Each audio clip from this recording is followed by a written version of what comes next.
ये घटना 1754 की है। सीकर जिले के रुल्यानी ग्राम के निवासी लछीराम जी पाटोदिया के सबसे छोटे पुत्र मोहनदास बचपन से ही संत प्रवृत्ति के थे। सत्संग और पूजा पाठ में उनका बचपन से ही मन लगता था। जब मोहनदास पैदा हुए तब ज्योतिषियों ने यह भविष्यवाणी की थी कि यह बालक बड़ा होकर तेजस्वी संत बनेगा और दुनिया में इसका नाम होगा। जब मोहनदास जी 20 साल के हुए तब उनकी बहन कान्ही जी का विवाह सालासर गांव में हो गया। लेकिन विवाह के कुछ साल बाद ही कन्ही जी के पति उनको और उनके 1 साल के बेटे उदय राम को छोड़कर चले गए।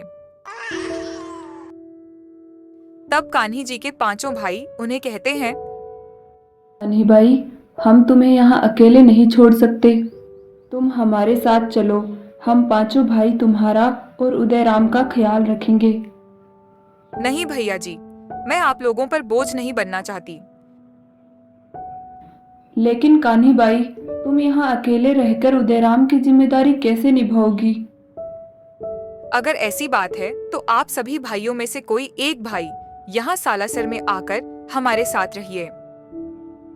तुम ये कैसी बातें कर रही हो कान्ही? हमारी शादी हो गई है और बच्चे भी हैं। हम अपना घर परिवार छोड़कर यहाँ कैसे रह सकते हैं? भैया, मेरी तो अभी शादी नहीं हुई है। मैं सालासर में रहकर कान्ही बाई और उदयराम का ख्याल रखूंगा।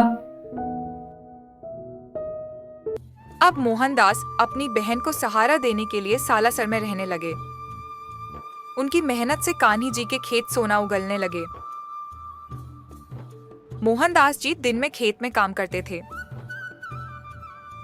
और जब समय मिलता तब हनुमान जी की भक्ति करते और स्वयं हनुमान जी भी उनसे बहुत प्रसन्न थे। एक दिन मोहनदास जी अपने खेत में काम कर रहे थे। तब कोई अदृश्य रूप में बार बार उनके हाथों से गंडासा छीनकर फेंक रहा था। लेकिन मोहनदास फिर गंडासा उठाकर काम करने लग जाते हैं। ये सब उदय राम देख रहे थे। तब उन्हें मोहनदास जी से कहा,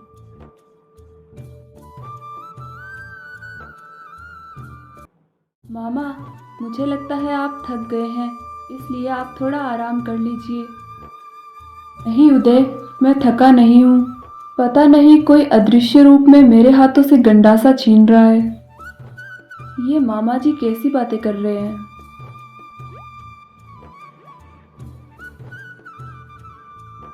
अब उदय राम ने यह सारी बात घर आकर अपनी माँ को बताई। माँ, आज मामा जी के हाथों से बार बार कुल्हाड़ी गिर रही थी, तो मैंने उनसे कहा कि आप थोड़ा आराम कर लीजिए। लेकिन उन्होंने कहा कि उनके हाथों से कोई जबरदस्ती कुल्हाड़ी छीन रहा है। कान्ही बाई थोड़ा मुस्कुराई और बोली, मुझे लगता है कि अब मोहनदास का विवाह कर देना चाहिए, फिर सब कुछ ठीक हो जाएगा।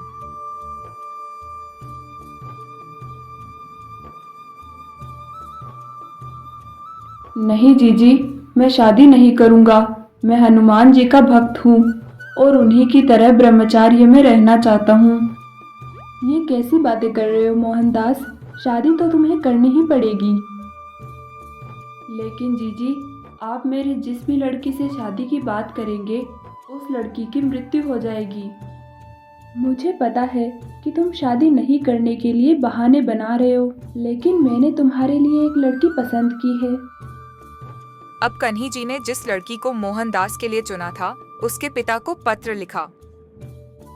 लेकिन अगले दिन खबर आई कि तुम उस लड़की की मृत्यु हो गई हो। उसके बाद कन्ही जी ने कभी मोहनदास को शादी के लिए नहीं कहा। एक दिन मोहनदास जी खेत से घर आते हैं। तब उदयराम देखते हैं कि उनके शरीर पर पंजों के निशान बने हुए हैं। मामा जी, ये आपके शरीर पर पंजों के निशान कैसे? उदय बेटा, साथ साथ हनुमान जी मेरे साथ मल्ल युद्ध करने आते हैं और वो मेरे साथ कुश्ती भी खेलते हैं।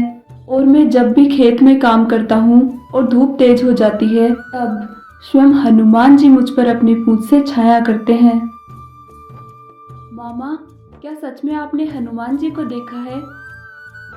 अरे नहीं बेटा, ये सब तो वो अदृश्य रूप में करते हैं।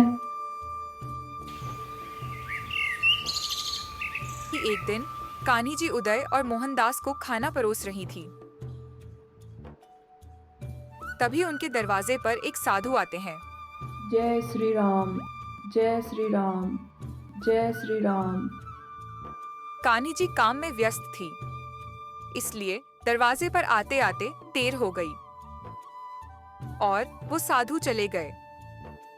क्या हुआ जीजी, आप परेशान लग रही है। मोहनदास, अभी कुछ देर पहले एक साधु महात्मा आए थे, लेकिन मुझे बाहर आने में देर हो गई और वो चले गए। तभी मोहनदास को अंतर्मन से ज्ञात हुआ। अरे जीजी, वो साधु कोई और नहीं बल्कि स्वयं हनुमान जी थे। हे भगवान, ये मुझसे कैसी भूल हो गई। मेरे घर पे स्वयं हनुमान जी आए और मैं उन्हें पहचान नहीं पाई। आप चिंता मत कीजिए जीजी, हनुमान जी बहुत दयालु है, वो हमें दर्शन जरूर देंगे। अब 2 महीने बाद फिर वही साधु रूप में हनुमान जी आए। हे सुनकर मोहनदास खाना वहीं छोड़कर हनुमान जी के पीछे चले गए।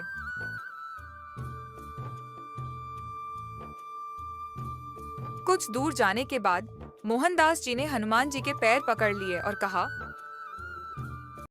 बाबा, मुझे माफ कर दीजिए, मैं उस दिन समय पे पहुंच नहीं पाया। मैं जानता हूँ मोहनदास कि तुम मेरी सच्चे मन से भक्ति करते हो और मैं तुम्हारी भक्ति से बहुत प्रसन्न हूँ। तुम जो भी मुझसे मांगना चाहते हो वो मांग लो, मैं तुम्हारी सारी इच्छा पूरी करूँगा। बाबा, आप मेरे घर चलिए और मेरी बहन को भी दर्शन दीजिए। ठीक है, मैं तुम्हारे घर जरूर चलूँगा, लेकिन मेरी एक शर्त है। मैं तुम्हारे हाथों से बना खीर चूरमा खाऊंगा और अछूते आसन पर बैठूंगा। अब हनुमान जी के साथ मोहनदास जी घर आए और दोनों भाई बहन ने उनका खूब आदर सत्कार किया।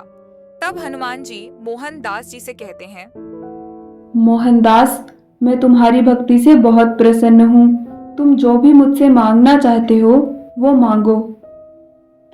बाबा, मैं चाहता हूँ कि जिस रूप में आपने मुझे दर्शन दिए हैं उसी रूप में आप सालासर में विराजमान होइए और भक्तों के कष्ट हरिए। ठीक है मोहनदास, मैं तुम्हारी ये इच्छा जरूर पूरी करूँगा। लेकिन मोहनदास, अब तुम्हें ये घर गृहस्थी छोड़कर लोगों के मन में धर्म के प्रति जागरूकता लानी चाहिए। लेकिन बाबा, मुझ पर तो मेरी बहन के परिवार की जिम्मेदारी है। अगर इसको आप संभाल लो तो मैं ये कार्य जरूर करूँगा। ठीक है मोहनदास, अब से मैं तुम्हारी बहन के परिवार का पीढ़ियों तक पालन पोषण करूँगा। मोहनदास जी के कहने पर ही स्वयं हनुमान जी सालासर में दादी मूंछों वाले बालाजी के रूप में विराजमान हुए। जय श्री राम।